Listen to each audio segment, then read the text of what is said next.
foremost, Duke Sampson defines clinical excellence at UT Southwestern. Duke.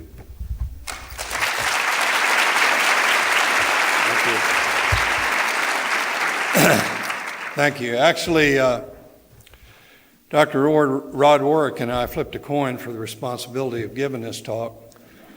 Obviously, Rod won. But I don't want you to worry about these notes because I'm going to talk about Kern's contributions to clinical medicine. So this will be mercifully brief.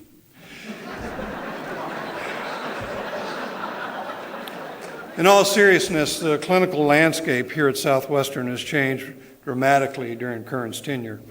This has always been, a good place to train, but 25 years ago, there was essentially no referral medicine at Southwestern, due in large measure to severe constraints imposed by our unique relationship with Parkland Hospital. Clinical faculty then saw what few private patients they had in a 4-exam room configuration in the Student Health Center. And if a patient needed an operation, we operated on them when and whenever we could steal time at Parkland. Children's Medical Center then was a second-rate private pediatric facility which actually wanted little to do with Southwestern, while the Dallas VA hospital was literally still stumbling around in the dark ages of medicine.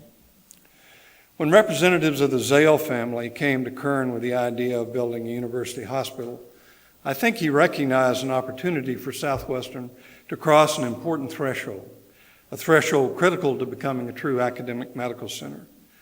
Simultaneously and almost equally of importance, he realized we lacked a certified clinical leader to promote the development of excellence and access across our faculty. So Willis Maddrey and Zale Lipsey University Hospital came online about the same time at about the same weight. And their joint arrival marked our first real positive steps into modern clinical medicine.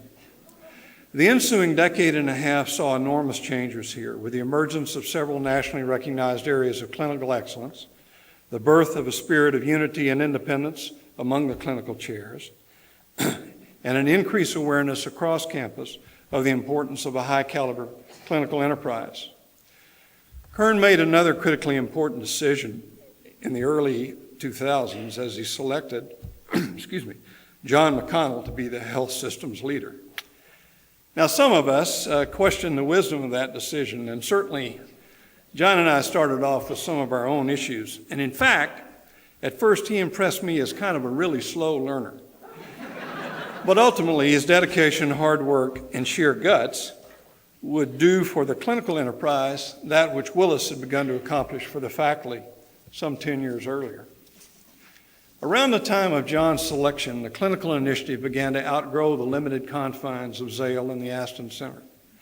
Dr. Wildenthal promptly crawled out on yet another unpopular limb, affecting the lock and stock and barrel purchase of a rundown, almost empty community hospital many of us were pretty sure we didn't need.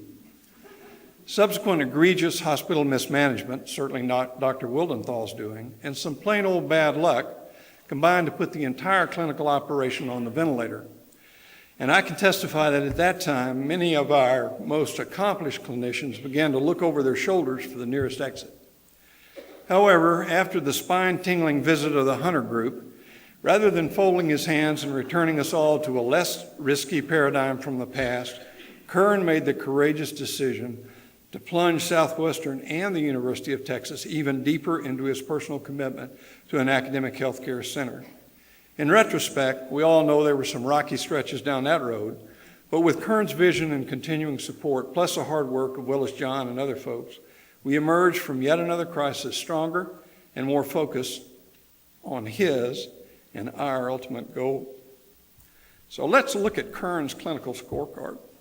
There's Zale Lipsey, the Aston Center, St. Paul, a new and mutually beneficial relationship with Parkland.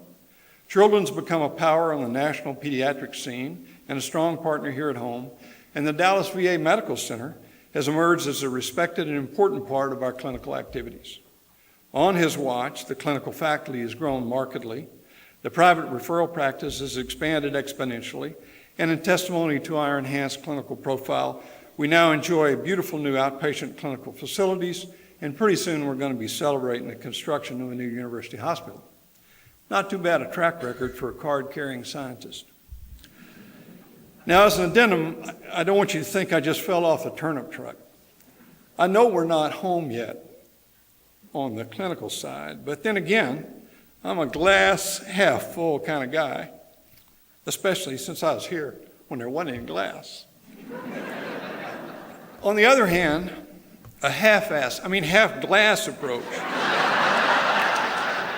certainly won't take us where we need to go from here. So in thanking Kern and through him, John and Willis, for getting us to this point, we need to rededicate ourselves to fill in the clinical cup. Thank you.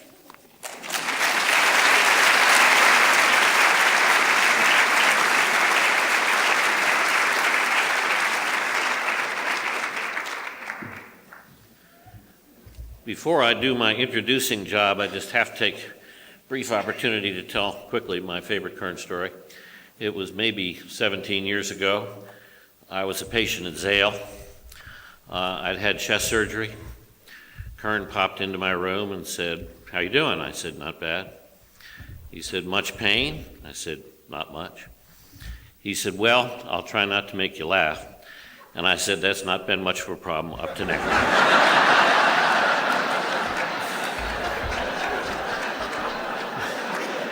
It's wonderful what morphine will do for you. It is my honor to introduce the best of research at UT Southwestern to comment on Kern's contributions to our extremely successful research enterprise. Time is limited, so I will speak in sound bites or bits. Joined the UT Southwestern faculty in 1974 at the age of 12. A superb immunologist, first woman from UT Southwestern elected to the National Academy of Sciences.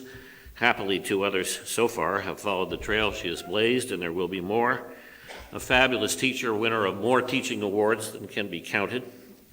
Founder of WISMAC at UT Southwestern, Women in Science and Medicine. Self-proclaimed thorn in Kern's side and proud of it. And placer of many cracks in glass ceilings, Ellen Vitetta.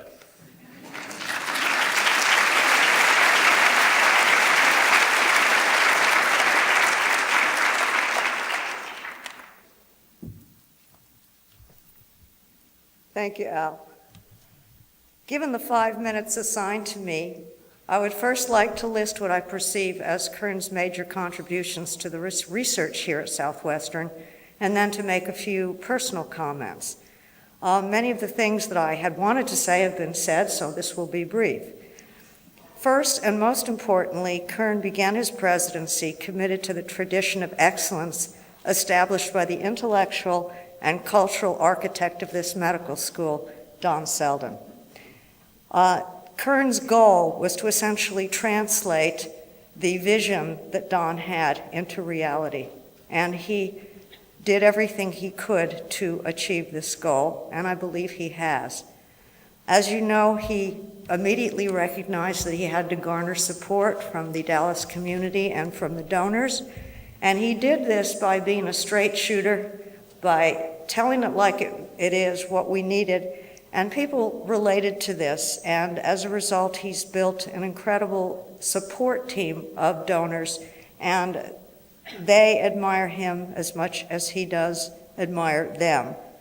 Kern worked effectively with the legislature to garner funds for our institution, and is respected in Austin, perhaps not for his sense of humor, but for his clear case, the clear way he can argue a case and garner support for this medical school. These first 2 accomplishments, really to put money in the bank, were translated, of course, as you all know, to the purchase of land, to the bricks and mortar of many new research towers, and just recently a biotech incubator, which we hope will take some of the discoveries of this medical school and translate them into new pharmaceutical companies. But I think one of the things that we often forget is that these accomplishments really led to investment in people. And although Kern will not admit this, I think his main goal is investing in people. He feels that this school, and any great school, is only defined by the quality of the faculty and the students, and does everything he can to create a sandbox where these people can play. And indeed, we did play until we had to do more important things like sign compliance forms and fill out email surveys. But for at least my first years here, that's what it was all about. To just list a few of the things that he did to support people, he created endowed chairs to honor and to retain excellent faculty here. He invested in core facilities that would benefit all the research programs at UT Southwestern. With the help of Joe and Mike, he convinced Ross Perot to support our MSTP program to train the next generation of Nobel laureates, and hopefully some of them will make a trip to Stockholm, perhaps only as tourists, but nevertheless. He convinced Peter O'Donnell to fund the Endowed Scholars Program to bring in talented junior faculty and to fully support them. With advice from Steve McKnight and others, he invested in campus housing, something that was a very novel idea at the time, to make this a true community and to have people actually living in the vicinity of the campus.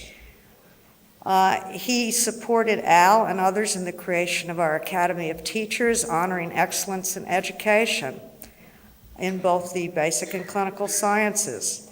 Those of us who do teach and take the beatings of our students realize that teaching at the very end of the day makes us better researchers. And I think that's an important lesson that I certainly have learned.